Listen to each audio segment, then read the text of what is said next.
Príjemný dobrý deň. Ja som tu dostal čestnú úlohu zastupovať protestantov. Neviem, či tu nie som sám teda zatiaľ.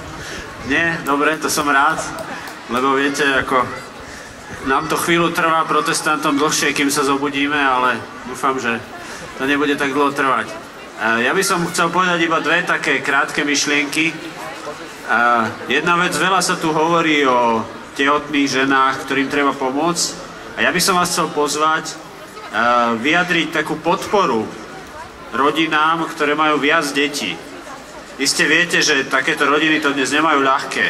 Ja som sám zo 4 detí a pamätám si, ako sme cestovali v takom Warburgu kombi. Keď sme už boli väčší, tak vždy jeden vpredu, druhý vzadu, aby sme sa tam zmestili. Dneska sa to už ani nedá, potrebujete veľké auto a neviem čo, keď máte viac ako 3 deti.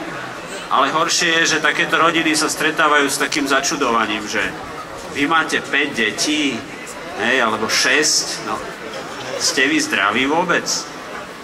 A ja si myslím, že je veľmi dôležité, aby sme vyjadrili takýmto rodinám naše povzbudenie, ocenenie, radosť toho, že majú 5 detí, alebo 6, alebo viac.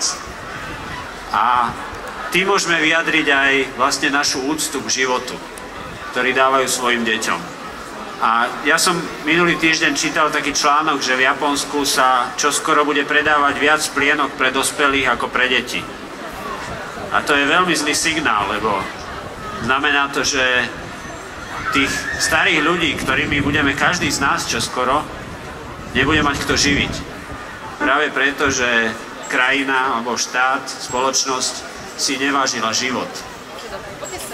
Takže toto je veľmi dôležitá vec. A druhá dôležitá vec, ktorú chcem povedať, keďže som hovorca Aliancie za rodinu, ktorá v podstate je také ovocie jedného z takýchto pochodov, pochodu za život, tak chceme vlastne vyjadriť, že to, čo je dobré v našich zákonoch, v našej legislatíve, v našej ústave, chceme udržať. Že chceme chrániť rodinu, že chceme chrániť prirodzenú rodinu, takisto ako chránime svoje zdravie, ako chránime svoje deti, keď im kupujeme drahé sedačky do auta, tak ako si chránime prírodu, že chceme chrániť aj rodinu. A preto vlastne organizujeme teraz petičnú akciu za vypísanie referenda za rodinu. Chcem vás pozvať v tomto bielom stánku, tu po mojej ľavej ruke, vašej pravej, je možné podpísať takúto petíciu. Ďakujem, že ste prišli a ďakujem, že ste za život, pretože život je to, čo nám dal Boh na začiatku. A to je to najcennejšie, čo máme a chceme to dopriať aj našim deťom a každému dieťaťu. Ďakujem. Ďakujeme.